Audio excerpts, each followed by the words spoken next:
Hi అండి. అందరికీ నమస్కారం. 'పల్లవి కథల ప్రపంచం' ఛానల్‌కి స్వాగతం. ఈరోజు స్టోరీ 'ముడిపడిన బంధం' ఎపిసోడ్ 80. ఈ స్టోరీ కనుక మీకు నచ్చినట్లయితే ప్లీజ్ లైక్ చేయండి, షేర్ చేయండి అండ్ సబ్స్క్రైబ్ చేసుకోండి. మీ విలువైన అభిప్రాయాలను తప్పకుండా కామెంట్ రూపంలో తెలియచేయండి. మన ఛానల్‌ని ఎవరైనా ఫస్ట్ టైం చూస్తుంటే కనుక ప్లీజ్ అండి సబ్స్క్రైబ్ చేసుకొని చూడండి. ఇక ఆలస్యం చేయకుండా స్టోరీలోనికి వెళ్ళిపోదాం. విరాట్ గీత కంగారు పడడం గమనించి 5 మినిట్స్ కూడా కామ్గా ఉండలేరా? ఏంటి మీ ఇద్దరు డిస్కషన్ అని అడుగుతాడు. మధు కొంచెం కంగారుగా ఏం లేదన్నయ్య అని అంటుంది. గీత మధు వైపు కోపంగా చూస్తూ ఉంటుంది. మధు తన చెవులు పట్టుకొని సారీ అని మెల్లగా అంటుంది. వసుంధర గారు గీత పక్కన కూర్చొని ఏమైంది గీత, ఎందుకు అంత టెన్షన్ పడుతున్నావు? నీకు హెల్త్ బాగోకపోతే మాతో ఎవరితో అయినా చెప్పొచ్చు కదా అని లాలనగా అడుగుతారు. గీత అమాయకంగా చూస్తూ ఇప్పుడు బాగానే ఉన్నాను మేడం, ఎందుకో తెలియదు సడన్గా అలా జరిగిపోయింది, మీ అందరినీ ఇబ్బంది పెట్టేశాను కదా అని బాధగా అడుగుతుంది. పద్మావతి గారు కోపంగా చూస్తూ ఇంకొక మాట నీ నోటి నుంచి వచ్చిందే అనుకో, నాలుక మీద వాత పెట్టేస్తాను. నీకెందుకు ఈ పనులు అంటే వినవు, లేచిన దగ్గర నుండి అటు ఇటు తిరుగుతూనే ఉంటావు. ఇప్పుడైనా కామ్గా కూర్చుని రెస్ట్ తీసుకో, అలా కాదని కిచెన్లో అడుగు పెట్టావే అనుకో అస్సలు ఊరుకోను అని చిరుకోపంగా అంటారు. అక్కడే ఉన్న శాలిని, భవానీ గీత వైపు చూస్తూ మామ్ మామ్ నువ్వు నిజంగానే అమ్మమ్మకు పుట్టావా, లేక ఎక్కడైనా దొరికితే తీసుకొచ్చి పెంచుకుంటున్నారా అని అనుమానంగా అడుగుతుంది. భవానీ కోపంగా చూస్తూ ఉన్న సమస్యలు చాలదు అన్నట్టు నువ్వు కొత్త డౌట్లు పెట్టకు, అసలే నాకు ఒళ్ళు మండిపోతుంది, నువ్వు మళ్ళీ అందులో పెట్రోల్ పోయకు అని చాలా సీరియస్గా అంటుంది. శాలిని వెటకారంగా చూస్తూ లేకపోతే ఏంటి మామ్, ఇంట్లో నీకెటూ విలువలేదు, నువ్వు కన్నందుకు నాకు లేదు, కానీ ఆ గీత పని చూడు, బావకి ఇష్టం లేకపోయినా దొంగతనంగా పెళ్లి చేసుకుంది, అయినా ఇంట్లో వాళ్ళు ఏమీ అనరు, బోనస్గా నెత్తిన పెట్టుకొని మరీ చూసుకుంటారు అని కసిగా అంటుంది. భవానీ ఉక్రోషంగా అదే నాకు అర్థం కావడం లేదు, ఏంటి దానిలో అంత స్పెషల్, నిన్ను కాదని దాన్ని అందరూ నెత్తిన పెట్టుకోవడం నాకు నచ్చలేదు, ఏదో ఒకటి చేసి దాన్ని ఇంట్లోంచి పంపించేద్దాం అనుకుంటే ఏది చేసినా అది మనకే రివర్స్ అవుతుంది. ఇక్కడ ఉండి వీళ్ళ అతి చూసే బదులు బయటకు వెళ్ళి హ్యాపీగా డిన్నర్ చేద్దాం కదా అని అక్కడి నుండి బయటకు వెళ్తారు. మంగ గీత దగ్గరకు వచ్చి జ్యూస్ గ్లాస్ ఇవ్వడంతో గీత ఏడుపు ముఖంతో చూస్తూ నా వల్ల కాదు అక్క, ప్లీజ్ అని అమాయకంగా అంటుంది. మంగ కుదరదమ్మా, మీరేం చెప్పినా నేను వినను, ఇప్పుడు జ్యూస్ తాగాల్సిందే, లేదంటే విరాట్ బాబు గారు నన్ను ఊరుకోరు అని కొంచెం గట్టిగా అంటుంది. శాంతి గారు తీసుకో గీత, చాలా వీక్గా ఉన్నావు, నీ ఫేస్ చూడు ఎంత డల్గా అయిపోయిందో అని అంటారు. గీత ముఖం చిరాకుగా పెట్టి నాకు తాగాలని లేదు మేడం, ప్లీజ్ కొంచెం సేపు ఆగి తాగుతాను అని అంటుంది. విరాట్ మంగ చేతిలో ఉన్న గ్లాస్ తీసుకొని గీత ఎదురుగా వెళ్ళి కూర్చుంటాడు. గీత ఇప్పుడు ఏం చేస్తాడా అని భయంగా అలానే చూస్తూ ఉంటుంది. విరాట్ గ్లాస్ తీసుకువెళ్ళి గీత పెదవుల దగ్గర పెట్టి అలానే చూస్తూ ఉంటాడు. గీత మనసులో బాబోయ్, ఇప్పుడు కానీ తాకకపోతే ఆ చూపుతోనే చంపేసేలాగా ఉన్నాడు, అలా అని తాగితే నాకు వామిటింగ్ అయ్యేలాగా ఉంది అని అనుకుంటూ ఇంకా చేసేదేమీ లేక మెల్లగా జ్యూస్ తాగుతుంది. పద్మావతి గారు మురిపెంగా వాళ్ళిద్దరి వైపు చూస్తూ ఉంటారు. మంగ చిన్నగా నవ్వుతూ మీకు మంచిగా చెప్తే వినరు కదమ్మా, మీకు విరాట్ బాబు గారి కరెక్ట్, ఒక్క మాట కూడా మాట్లాడకుండా మీ చేత జ్యూస్ తాగించేశారు అని అంటుంది. అభి అక్కడికి వచ్చి హాయ్ వదిన, ఇప్పుడు ఎలా ఉంది అని అడుగుతాడు. గీత కోపంగా అభి వైపు చూస్తూ ఉంటుంది. అభి ఏమైంది వదిన, ఎందుకు అలా చూస్తున్నారు అని అమాయకంగా అడుగుతాడు. మధు అభి దగ్గరకు వచ్చి ఇప్పుడు నువ్వు కానీ ఆ పిలుపు మార్చలేదనుకో, గీత బారి నుండి నిన్ను ఇంట్లో ఎవరూ కాపాడలేరు, ఎందుకు చెప్తున్నానో అర్థం చేసుకో అని మెల్లగా అంటుంది.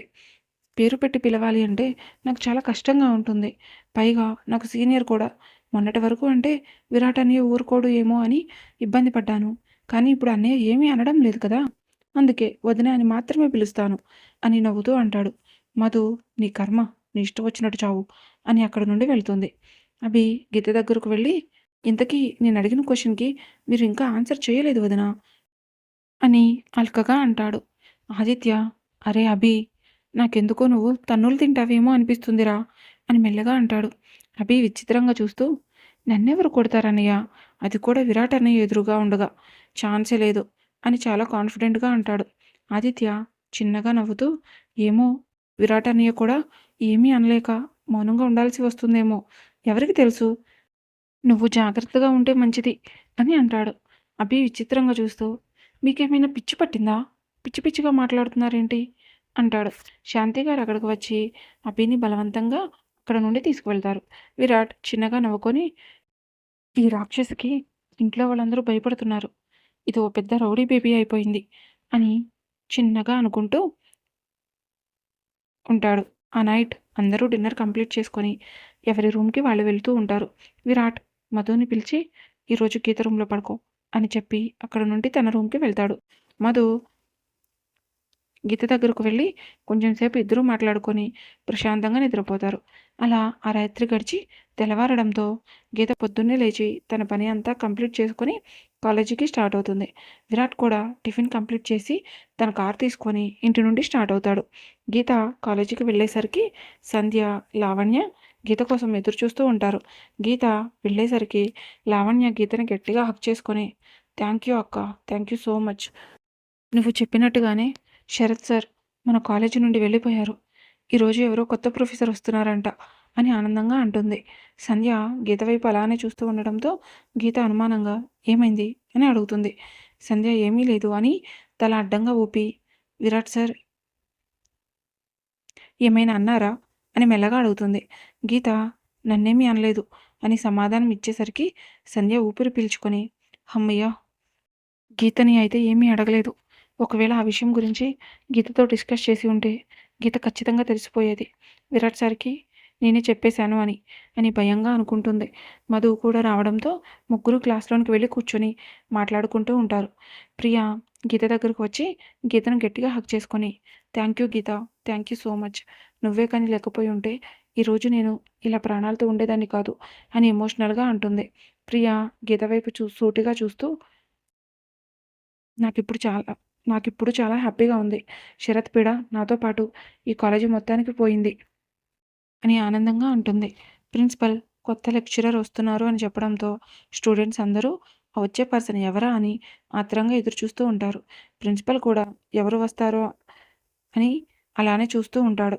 కరెక్ట్గా అదే టైంకి విరాట్ కారు కాలేజీ గేటు ముందు వచ్చి ఆగుతుంది. విరాట్ స్టైల్గా కారు దిగి నడుచుకుంటూ లోపలికి వచ్చి ప్రిన్సిపల్కి షేక్ హ్యాండ్ ఇచ్చి విష్ చేస్తాడు. ప్రిన్సిపల్ అనుమానంగా విరాట్ వైపు చూస్తూ, అదేంటి సార్, కొత్త ప్రొఫెసర్ని తీసుకువస్తాను అని చెప్పారు కదా, మరి మీరు ఒక్కరే వచ్చారేంటి అని అనుమానంగా అడుగుతాడు. విరాట్ చిన్నగా నవ్వి మెల్లగా నడుచుకుంటూ ప్రిన్సిపల్ రూమ్లోనికి వెళ్తాడు. అక్కడ ఉన్న జాయినింగ్ ఫామ్ మీద విరాట్ సైన్ చేసి ప్రిన్సిపల్ చేతిలో పెట్టి, ఇప్పుడు చూడండి సార్, మీ కొత్త ప్రొఫెసర్ కనిపిస్తారు అని అంటాడు. ప్రిన్సిపల్ ఆ లెటర్ తీసుకొని ఆశ్చర్యంగా చూస్తూ, ఏంటి సార్, మీరు టీచ్ చేస్తారా అని అనుమానంగా అడుగుతాడు.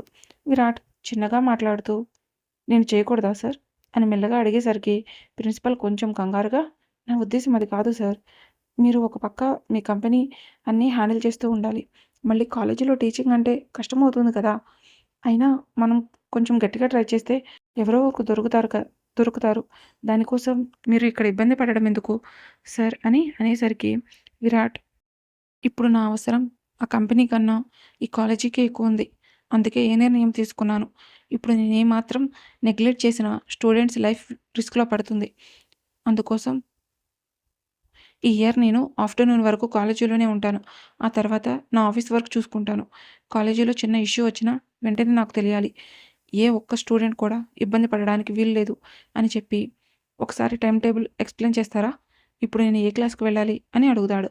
ప్రిన్సిపల్ పక్కనే ఉన్న బుక్ ఓపెన్ చేసి, ఇప్పుడు ఫైనల్ ఇయర్ వాళ్ళకి మీ క్లాస్ ఉంది సార్, వాళ్ళు మిమ్మల్ని చూసి చాలా షాక్ అవుతారు అని చిన్నగా నవ్వుతూ అంటాడు. విరాట్ ప్రిన్సిపల్కి షేక్ హ్యాండ్ ఇచ్చి అక్కడ నుండి ఫైనల్ ఇయర్ క్లాస్కి వెళ్తాడు. స్టూడెంట్స్ అందరూ ఆ వచ్చే కొత్త వ్యక్తి ఎవరా అని చూస్తూ ఉండేసరికి అక్కడ క్లాస్లోనికి విరాట్ వస్తూ కనిపించడంతో అందరూ ఆశ్చర్యంగా అలానే చూస్తూ ఉంటారు. విరాట్ స్టైల్గా నడుచుకుంటూ క్లాస్లోనికి వచ్చి వాళ్ళందరి వైపు చూస్తూ, ఏమైంది, ఎందుకు అలా చూస్తున్నారు అని అడుగుతాడు. వాళ్ళు ఏమీ మాట్లాడకుండా అలానే చూస్తూ ఉండేసరికి విరాట్ కొంచెం గట్టిగా మాట్లాడుతూ, కొన్ని పర్సనల్ రీజన్స్ వల్ల శరత్ గారు రిజైన్ చేయాల్సి వచ్చింది, అందుకే ఆయన ప్లేస్లోకి నేను వచ్చాను, ఈరోజు నుండి ఈ సబ్జెక్ట్ని నేనే టీచ్ చేస్తాను, ప్రతి ఒక్కళ్ళు ఒళ్ళు దగ్గర పెట్టుకొని జాగ్రత్తగా వినండి, లేదంటే నాలో ఉన్న మరో యాంగిల్ చూస్తారు అని అంటాడు. కావ్య ఆనందంగా పైకి లేచి, మీరు కాలేజీకి రావడం మాకు చాలా ఆనందంగా ఉంది సార్ అని అంటుంది. విరాట్ని అక్కడ చూసిన గీత, మధు షాక్తో అలానే చూస్తూ ఉంటారు. మధు, గీత పక్కకు జరిగి, గీత ఇక్కడేం జరుగుతుంది? విరాట్ అన్నయ్య కాలేజీకి రావడం ఏంటి? నాకంతా అయోమయంగా ఉంది అని అంటుంది. గీత షాక్ నుండి తేరుకొని, ఏం జరుగుతుంది ఇక్కడ అని భయంగా అంటుంది. సంధ్య గీత పక్కకు జరిగి, నువ్వు ఇలాగే షాక్తో బిగుసుకుపోతే కావ్య మీ ఆయన్ని లైన్లో పెట్టేలాగా ఉంది. ప్రియా ప్రాబ్లం సాల్వ్ అయ్యి ఇప్పుడే నీ ప్రాబ్లం మొదలైనట్టుంది చూడు అని మెల్లగా అంటుంది. గీత కోపంగా చూస్తూ, నోరు మూసుకోలేదనుకో మూతి పగులుద్ది అని కోపంగా అంటుంది. విరాట్ గీత రియాక్షన్ చూసి చిన్నగా నవ్వుకొని గీత వైపు చూస్తూ ఉంటాడు. కాలేజీ చైర్మన్ స్వయంగా వచ్చి సబ్జెక్టు టీచ్ చేస్తాను అనడంతో స్టూడెంట్స్ అందరూ ఆనందంగా ఫీల్ అవుతారు. విరాట్ వైపు చూస్తూ ఉంటారు. విరాట్ టెక్స్ట్ బుక్ తీసుకొని మీ సిలబస్ ఎక్కడి వరకు కంప్లీట్ అయిందో చెప్తే అక్కడ నుండి నేను స్టార్ట్ చేస్తాను అని అనడంతో కావ్య పైకి లేచి కంప్లీట్ అయిన పోర్షన్ విరాట్కి చెప్తుంది. మధు కోపంగా చూస్తూ, విరాట్ అన్నయ్య కాలేజీకి వస్తే ఇదేంటి ఇంత ఎక్సైట్ అవుతుంది? అన్నయ్య గురించి పూర్తిగా తెలియక పాపం పిల్ల ఊహల్లో తేలిపోతుంది. ఒక్కసారి క్లారిటీ వచ్చిందంటే అన్నయ్య దరిదాపుల్లోకి కూడా వెళ్ళదు అని నవ్వుతూ అంటుంది. గీత కోపంగా చూస్తూ, అవన్నీ మనకు అవసరమా? నోరు మూసుకొని లెసన్ విను అని కోపంగా చెప్పేసరికి మధు కామ్గా క్లాస్ వింటూ ఉంటుంది. విరాట్ అందరికీ అర్థమయ్యే విధంగా చాలా క్లియర్గా ఎక్స్ప్లెయిన్ చేస్తూ ఉంటాడు. కావ్య మాత్రం విరాట్ వైపు అలానే చూస్తూ ఉంటుంది. లెసన్ చెప్పడం కంప్లీట్ అయిపోవడంతో విరాట్ స్టూడెంట్స్ అందరి వైపు చూస్తూ, మీకు ఏమైనా డౌట్స్ ఉన్నాయా అని అడుగుతాడు. అందరికీ చాలా క్లియర్గా అర్థం అవడంతో నో సార్ అని గట్టిగా అరుస్తారు. క్లాస్ పూర్తి అవడానికి ఇంకా టైం ఉండడంతో స్టూడెంట్స్ ఒక్కొక్కరు పైకి లేచి వాళ్ళని ఇంట్రడ్యూస్ చేసుకుంటూ ఉంటారు. మధు పైకి లేచి, హాయ్ సార్, ఐఎమ్ మధులిక అని చెప్పి కూర్చుంటుంది. గీత పైకి లేచి విరాట్ వైపే చూస్తూ ఐఎమ్ గీతాంజలి అని చెప్పి కూర్చోబోతుంటే విరాట్ మిస్ గీతాంజలి అని గట్టిగా పిలుస్తాడు. గీత విరాట్ వైపు అలానే చూస్తూ ఉండడంతో, ఈ కాలేజీ టాపర్ నువ్వే అంట కదా, గుడ్, ఈ ఇయర్ కూడా అలానే కష్టపడాలి అని అప్రిషియేట్ చేస్తాడు. విరాట్ గీతతో మాట్లాడడం చూసిన కావ్య కోపంగా చూస్తూ, ఏం చేసైనా విరాట్ సార్ దృష్టిలో నీకన్నా నేనే బెటర్ అని ప్రూవ్ చేసుకుంటాను. సార్ ఎంత బాగుంటాడో, నేను వెళ్ళి ఆయన దృష్టిలో కనిపడితే నా లైఫ్ సెటిల్ అయిపోయినట్టే అని ఆనందంగా అనుకుంటుంది. సంధ్య తన నేమ్ చెప్పి కూర్చుని గీత వైపు చూస్తూ, ఏంటి గీత, మీ ఆయనకి నీ నేమ్ కూడా తెలీదా అని ఎటకారంగా అంటుంది. గీత కోపంగా చూస్తూ, ఇక్కడే ఉన్నారు కదా, వెళ్ళి అడుగు, తెలుసో లేదో అర్థమవుతుంది అని సమాధానం ఇచ్చేసరికి సంధ్య కొంచెం కంగారుగా, అవసరమైతే రైలు పట్టాల కింద అయినా తల పెట్టొచ్చేమో కానీ మీ ఇద్దరి మధ్య మాత్రం అస్సలు దూరకూడదు అని అంటుంది. క్లాస్ టైం అయిపోవడంతో విరాట్ అక్కడ నుండి బయటకు వెళ్తాడు. కావ్య వెళ్తున్న విరాట్ వైపు అలానే చూస్తూ ఉండడంతో ప్రియ కావ్యాన్ని కదుపుతూ, ఏమైంది, ఎందుకు అలానే చూస్తూ ఉండిపోయావు అని అడుగుతుంది. కావ్య చిన్నగా నవ్వుతూ, ఏం లేదు అని తన వర్క్ చేసుకుంటూ ఉంటుంది. విరాట్ చైర్మన్ రూమ్కి వెళ్ళి ల్యాప్టాప్ ఓపెన్ చేసుకొని వర్క్ చేస్తూ ఉంటాడు. అర్జున్ కాల్ చేసేసరికి విరాట్ కాల్ లిఫ్ట్ చేసి హలో అని గంభీరంగా అంటాడు. అర్జున్ ఆనందంగా మాట్లాడుతూ, నిషా ఈరోజు మార్నింగ్ అమెరికా వెళ్ళిపోయింది, మనకి ఇంకా ఏ టెన్షన్ ఉండదు అని ఆనందంగా అంటాడు. విరాట్ కొంచెం గంభీరంగా మాట్లాడుతూ, తన అమెరికాలో ఎక్కడ స్టే చేస్తుందో కనుక్కొని తన యాక్టివిటీస్ని గమనిస్తూ ఉండండి అని చెప్పి కాల్ కట్ చేస్తాడు. ఈ రోజుకి స్టోరీ ఇక్కడితో ముగిసింది. మరలా నెక్స్ట్ ఎపిసోడ్తో కలుసుకుందాం. మీకు కనుక ఈ స్టోరీ నచ్చినట్లయితే ప్లీజ్ లైక్ చేయండి, షేర్ చేయండి అండ్ సబ్స్క్రైబ్ చేసుకోండి.